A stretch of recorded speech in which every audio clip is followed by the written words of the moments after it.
প্রধান উপদেষ্টা মহোদয়ের সাথে ভারতীয় রাষ্ট্রদূতের একটা সভা হচ্ছে।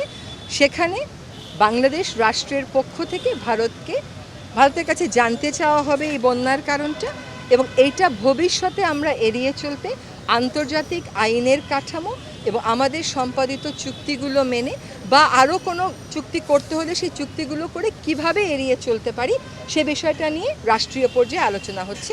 আমাদের সিদ্ধান্ত হয়েছে যে সর্বোচ্চ গুরুত্ব দিয়ে বন্যা উপদ্রুত সবকটা জেলাতেই উপদেষ্টা মণ্ডলীর সদস্যরা যাবেন। ইতোমধ্যে ত্রাণের যিনি দায়িত্বে আছেন তিনি আজকেই যাচ্ছেন আসলে ফেনীতে, কিন্তু আপনারা জানেন যে ঠিক দুর্যোগ আক্রান্ত জায়গাটাতে এখনও পৌঁছানো যাচ্ছে না, কিন্তু উনি যত নিকটে সম্ভব তত নিকটে পৌঁছিয়ে ত্রাণ কাজে সমন্বয় করার চেষ্টা করবেন।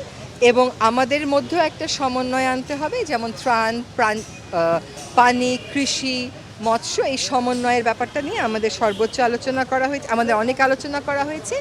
আর আমরা শুনছি যে আসলে উজানেও অনেক বৃষ্টিপাত হয়েছে, প্লাস আমাদের যেখানে বন্যা আক্রান্ত জেলাগুলো সেখানেও অনেক বৃষ্টিপাত হয়েছে।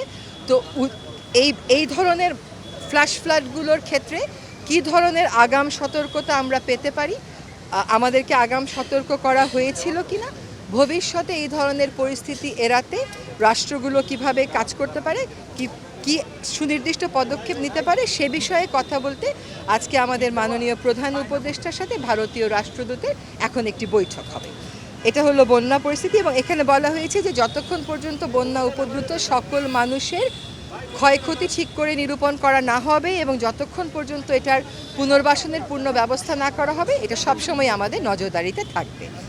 2 নম্বর যে বিষয়টা নিয়ে আমরা আলোচনা করেছি তা হচ্ছে যে আহত এবং নিহত যারা আছেন এই গণ অভ্যুত্থানে তাদের ব্যাপারে একটা ফাউন্ডেশন হবে, এই কথাটা আমরা আপনাদেরকে আগেও বলেছিলাম। এই ফাউন্ডেশনের ব্যাপারে সিদ্ধান্ত হয়ে গেছে। এই ফাউন্ডেশনের প্রধান হিসাবে আপাতত থাকবেন আমাদের মাননীয় প্রধান উপদেষ্টা, এবং এইখানে ফাউন্ডেশনের অন্যান্য সদস্যের মধ্যে গুরুত্বপূর্ণ পদে থাকবেন যারা আসলে আহত নিহত হয়েছেন, ক্ষতিগ্রস্ত হয়েছেন এমন পরিবারের সদস্যরা।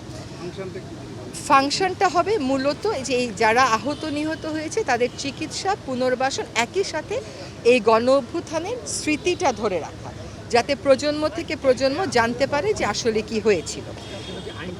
এটা একটা আইনের মধ্যে আনতে হবে, একটা ফাউন্ডেশন, একটা লিগ্যাল এন্টিটি হবে। জি, আরেকটা হচ্ছে 3 নম্বর হচ্ছে যে আমরা একটা নামকরণের নীতিমালার কথা বলেছি, নীতিমালা বা আইনের কথা, যে যখন পাবলিক রিসোর্স জনগণের টাকা ব্যয় করে কোনো প্রকল্প হয় বা কোনো একটা কিছু স্থাপনা হয়, ওইটার নামকরণটা কী নীতি অনুসরণ করে করা সম্ভব সেটার ব্যাপারে আমরা কাজ করব। এটা আসলে এক পর্যায়ে এটা একটা আইনি কাঠামোর মধ্যেই আমাদেরকে আনতে হবে, যাতে করে জনগণের টাকায় যেটা হয় সেটা এমন কোনো নামকরণ হয় যেটা কোনোভাবেই ফ্যাসিবাদকে উস্কে দিতে না পারে এবং জনমতের প্রতিফলন সেখানে ঘটে।